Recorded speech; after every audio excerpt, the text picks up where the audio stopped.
Hello, அப்படியாம்மா? அப்படியா? சரி சரி சரி. சரிம்மா சரிம்மா சரிம்மா, கண்டிப்பாக வந்துடும். அப்படியா? சரி சரி. நான் என் மாமியார், என் புருஷன் எல்லாரையும் கூட்டிகிட்டு வந்துடுறேம்மா. சரிம்மா, வச்சிடட்டா அப்போ? யார் மறுமொழி ஃபோனில்? எத்தே, எங்கள் அம்மா தான் பேசுனாவ. அப்படியா மறுமொழி? சம்மந்தி என்ன சொன்னாவ?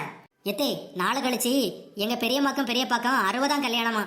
அதான் நம்ம எல்லாரையும் குடும்பத்தோடு வர சொல்லி சொல்லதுக்கு தான் எங்கள் அம்மா இப்போ ஃபோன் பண்ணாவ. இந்த வயசான காலத்தில் சும்மா கிடக்க இல்லாமல் 60ஆம் கல்யாணம் 60ஆம் கல்யாணம். எத்தே, நான் உங்கள் புள்ள நீங்கள் நம்ம எல்லாருமே குடும்பத்தோட போயிட்டு வந்துடுவோம். என்ன சொல்றிய? என்னத்த மறுமொழி சொல்லுங்க நீ? நான் எங்கே வரதுக்கு? இந்த மூட்டு வலியை வச்சுக்கிட்டு என்னால் ஒரு இடத்துல அசைய முடியுமா? இருந்த இடத்துலயே இருந்துக்கிட்டு இருக்கேன். அதனால நீயும் உன் புருஷனும் போயிட்டு வாங்க. என்ன? அப்படியா அத்தே? சரிங்க அத்தே, அப்போ நானும் என் வீட்டுக்காரரும் போயிட்டு வரோம். நீங்கள் ரெஸ்ட் எடுங்க.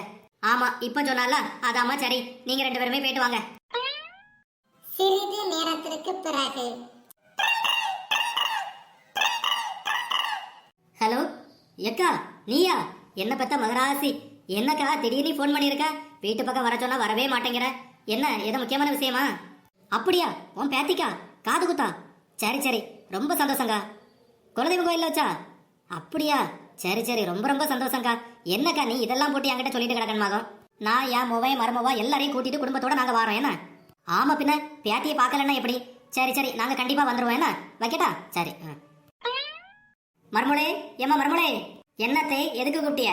மருமொழி, நாளைக்கு எங்கள் குலதெய்வம் கோயிலில் வச்சு என் அக்காவோட பேத்திக்கு காது குத்தான். நம்ம எல்லாரும் குடும்பத்தோட போயிட்டு வரணும். என்ன? குலதெய்வ கோயிலில் வச்சா? அந்த கோயில் மலைக்கு மேல இருக்கு. எத்தே, பாவத்தை நீங்க வேற மூட்டு வலியை வச்சுட்டு எப்படி அவ்வளோ தூரம் உங்களால் போக முடியும்? அதனால நீங்கள் வீட்டிலேயே இருங்க. நானும் என் புருஷனை மட்டும் போயிட்டு வரோம். என்ன? நம்ம வீட்டு ஃபங்க்ஷனுக்கு போனோம்னா மட்டும் இந்த கிழவிக்கு மூட்டு வலி எல்லா வலியும் வந்துடும். ஆனா அவிய வீட்டு ஃபங்க்ஷனுக்கு கிளம்புறதுக்கு என்ன துடியா துடிச்சிட்டு கிடக்கு இந்த கிழவி. இப்போ மட்டும் மூட்டு வலி கீட்டு வலி ஒன்றும் இல்லையோ? விட்டு வேணா, நான் இந்த கிழவியை எங்கேயும் விடப்படாது.